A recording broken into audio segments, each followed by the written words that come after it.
Welcome back friends. आजच्या या व्हिडिओमध्ये आपण स्विच केस स्टेटमेंटबद्दल बघू.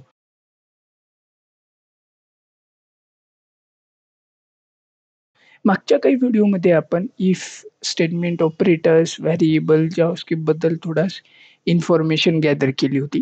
या व्हिडिओमध्ये आपण बघूया स्विच केसबद्दल. तर मी इथे माझं नोटपॅड ओपन करतो कोड लिहिण्यासाठी. तर जोक करत होतो मी, नोटपॅड नाही, मी इथे व्हिज्युअल स्टुडिओ कोड ओपन करेन. राईट क्लिक करून ओपन विथ कोड इथे मी करेन आणि माझं व्हिज्युअल स्टुडिओ कोड हे ओपन होईल. ओके. तर मागच्या काही व्हिडिओजमध्ये आपण हा कोड लिहिला होता. गिटहबवरती हा कोड प्रेझेंट आहे तुमच्या माहितीसाठी. ओके. तर हा कोड आपण लिहिला होता मागच्या काही व्हिडिओमध्ये. तर आता आपण बघूया स्विच केस स्टेटमेंटबद्दल. ओके. तर मी इथे एक नवीन फाईल बनवतो आणि फाईलचं नाव देतो मी program_6.js. ओके. तर इथे मी प्रोग्राम बनवलेला आहे program_6.js. ठीक आहे. In this file or video we are talking about switch statement. Okay. तर आपण स्विच स्टेटमेंट जावास्क्रिप्टमध्ये कशा पद्धतीने वर्क करतं ते बघणार आहोत. बेसिकली स्विच केस स्टेटमेंट जे आहे ते एकदम सिंपल आहे समजण्यासाठी. ओके. आणि एकदम ईझी आहे, मी तुम्हाला सांगतो. बघा, इफ एल्समध्ये काय होत होतं, आपण एक इफ बनवायचो. ठीक आहे. मी जर इथे म्हणलं की var age is equal to 99. ठीक आहे. तर मला इथे काय करावं लागायचं आधी, की चेक करावं लागायचं की एज इज लेस दॅन 20 असेल. तर आपण इथे काय म्हणायचो, कन्सोल डॉट लॉग करायचो, काय युअर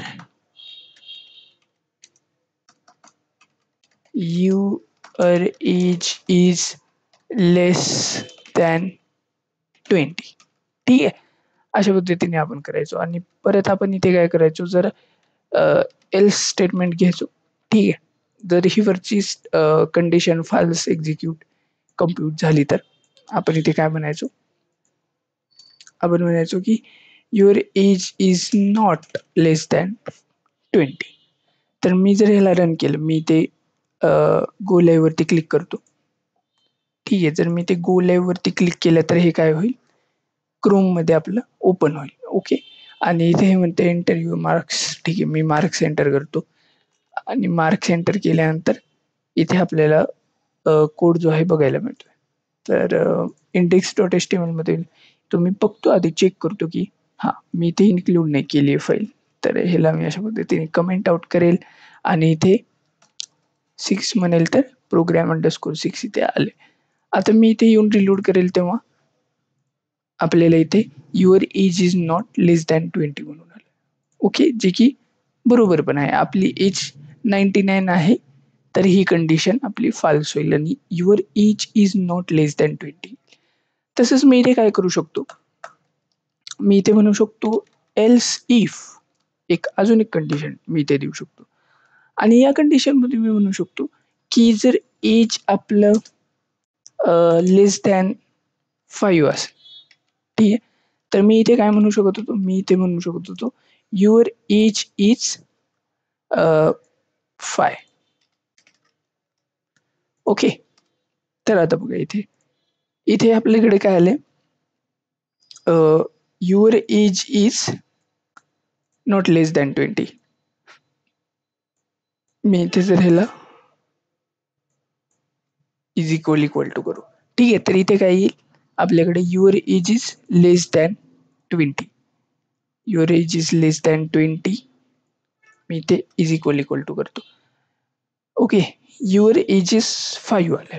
ठीक आहे. युअर एज इज आपल्याकडे 5 आलं. पण तुम्ही किती वेळेस चेक करणार आहेत, एज 20ला असेल, एज 5 आहे, अजून 2-4 कंडिशन जिथे की एज 7 आहे, 2 आहे किंवा एज 99 आहे, 98 आहे. ठीक आहे. तर किती तुम्ही इफ एल्स लॅडर वाढवाल. त्याच्यापेक्षा तुम्ही काय करू शकता, तुम्ही स्विच स्टेटमेंटचा वापर करू शकता. SWITCH switch. ठीक आहे. स्विच म्हणजे काय, एका कंडिशनवरून लगेच दुसऱ्या केसवरती स्विच करणार, एका केसवरून दुसऱ्या केसवरती स्विच करणार. ठीक आहे, ते पण फ्रॅक्शन ऑफ सेकंड्समध्ये. इथे कसं होतं, कंडिशन एक चेक करा, दुसरी चेक करा, ठीक आहे. आणि मग चेक करत जर ती एक्झिक्यूट होत असेल, कंडिशन तुमची ट्रू होत असेल, तर झालं. पण इथे आपण काय करतो, इथे आपण केसेस बनवतो. तर मी इथे म्हणतो एज, ठीक आहे. आपण इथे एज व्हेरिएबल घेतले आणि इथे आपण म्हणू 5 आणि इथे मी म्हणू console dot log your age is 5. ठीक आहे, अशा पद्धतीने. आता जेव्हा हा प्रोग्राम एक्झिक्यूट होईल, जर एज आपली 5 असेल, जी की आहे, तर कन्सोलवरती काय प्रिंट होईल, हे प्रिंट होईल. आणि डिफॉल्टमध्ये आपण काय म्हणू,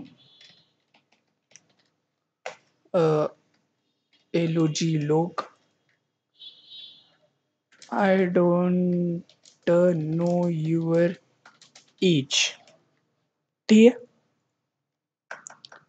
आणि असं म्हणल्यानंतर आता मी तुम्हाला कन्सोल ओपन करून दाखवतो. आणि इथे थोडंसं हां, इथे मी कन्सोल ओपन केलंय आणि मी इथे रिलोड केलं. युअर एज इज 5 म्हणून आलं. ओके.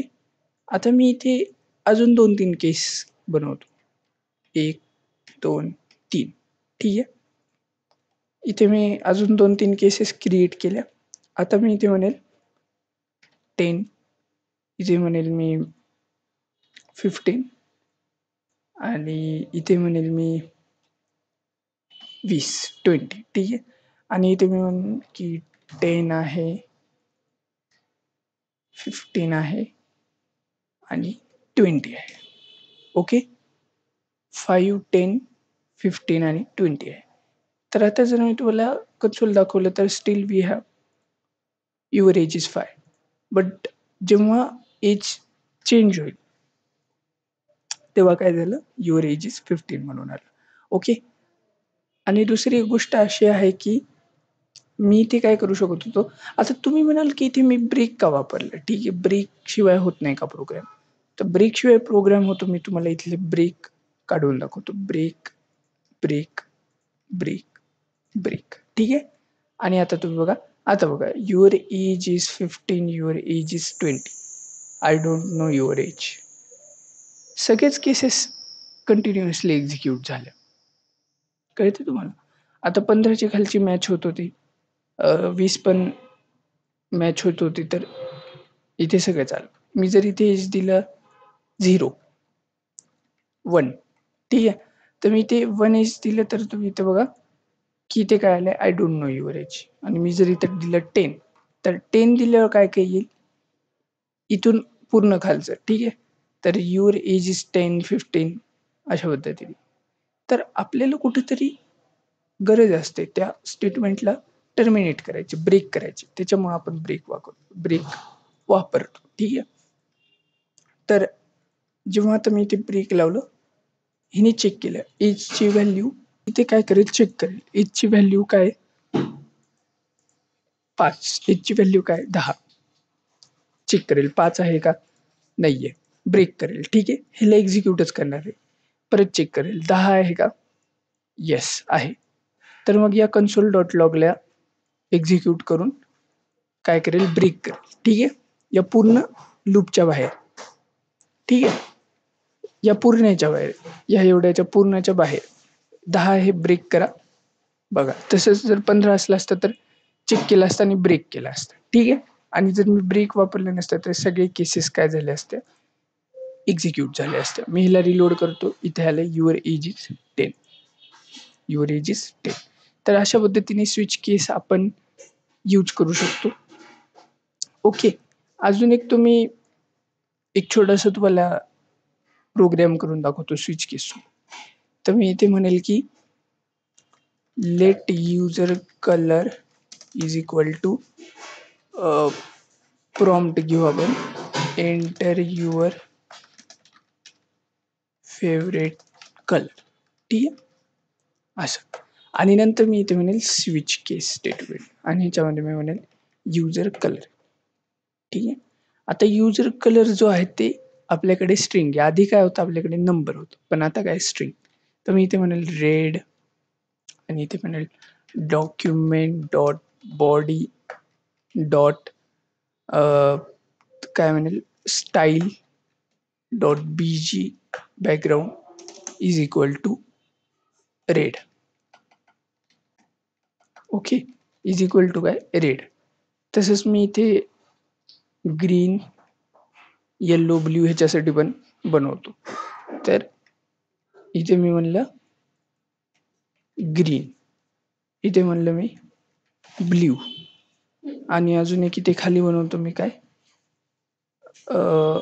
ऑरेंज आणि आणि आणि आणि पर्पल. ठीक आहे, पर्पल.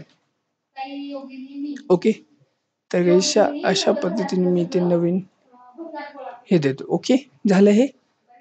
आणि ग्रीन आहे तर ग्रीन, ब्ल्यू आहे तर ब्ल्यू, आणि ऑरेंज आणि पर्पल. ठीक आहे, अशा पद्धतीने. तर जे काही युजर आपल्याला कलर देईल त्याच्यानुसार आपण इथे बॅकग्राऊंड जे आहे बॉडीला चेंज करून दाखवू. तर इथे मी जेव्हा ह्याला रिलोड करेल तेव्हा हे म्हणते एंटर युअर फेवरेट कलर. मी म्हणेल ऑरेंज, आणि ऑरेंज म्हणल्यानंतर इथे काहीच झालं नाही, का नाही झालं. मी म्हणलं रेड, हां रेड म्हणल्यानंतर रेड झालं. ऑरेंज म्हणल्यानंतर ऑरेंज झालं. ठीक आहे, ब्ल्यू म्हणल्यानंतर ब्ल्यू झालं, आणि पर्पल म्हणल्यानंतर पर्पल झालं. ग्रीन म्हणल्यानंतर ग्रीन झालं. ठीक आहे, आणि मी जर कोणता असा कलर दिला जो की नाहीच आहे तर इथे ह्यांनी काहीच केलं नाही. ठीक आहे, तर आपण अलर्ट देऊ शकतो. Alert there is no colour supported for, आणि इथे आपण म्हणू युजर कलर. ठीक आहे, तर मी इथं म्हणलं चॉकोलेट, किंवा म्हणतो इथे मी ॲक्वा, तर इथे आले there is no colour supported for aqua. ठीक आहे, तर अशा पद्धतीने आपण स्विच केसचा वापर करू शकतो. आय होप तुम्हाला आजच्या या व्हिडिओमध्ये मी काय सांगितलं समजलं असेल. तुम्ही प्रॅक्टिस कराल. मागचे व्हिडिओ तुम्ही बघत आलेला असाल आत्तापर्यंत, आणि तुम्ही प्रॅक्टिस कराल, मला विश्वास आहे तुमच्यावरती. आणि तुम्ही जर हे करून दाखवलं तर जावास्क्रिप्ट तुम्हाला येईल. ठीक आहे, बाकी सजेशन असतील काही तर कमेंट बॉक्समध्ये तुम्ही देऊ शकता. आजच्यासाठी एवढंच. थँक्यू मित्रांनो हा व्हिडिओ पाहण्यासाठी, आणि मी भेटेल तुम्हाला पुढच्या व्हिडिओमध्ये with a new concept. Bye bye.